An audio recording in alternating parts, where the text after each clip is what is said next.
Subscribe કરવા। રાજકોટના TRP game zone અગ્નિકાંડ કેસમાં એક મોટો કાનૂની વળાંક આવ્યો છે।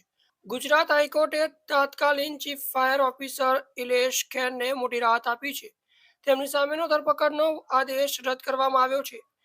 સાથે જ રાજકોટ મહાનગરપાલિકાએ અન્ય જવાબદાર અધિકારીઓ સામે નિયમ મુજબ કાર્યવાહી કરવા નિર્દેશ આપવામાં આવ્યા છે। રાજકોટના ટીઆરપી ગેમ ઝોનમાં થયેલી ભયાનક આગની ઘટનામાં અનેક નિર્દોષ લોકોએ પોતાના જીવ ગુમાવ્યા હતા। આ ઘટના બાદ સમગ્ર રાજ્યમાં ફાયર સેફટી અને સરકારી તંત્રની કામગીરી સામે ગંભીર પ્રશ્નો ઉભા થયા હતા।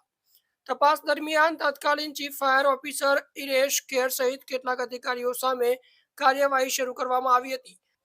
ત્યારબાદ હાઈકોર્ટે ઇલેશ ખેર સામેની ધરપકડનો આદેશ રદ કર્યો છે અને રાજકોટ મનપાને અન્ય અધિકારીઓ સામે કાયદેસરની કાર્યવાહી કરવા સૂચના આપી છે। Station officer Rohit Vigora, town planning વિભાગના ગૌતમ જોશી, મુકેશ મકવાણા, જયદીપ ચૌધરી અને રાજેશ મકવાણા સામે પણ કાર્યવાહી કરવામાં આવી હતી।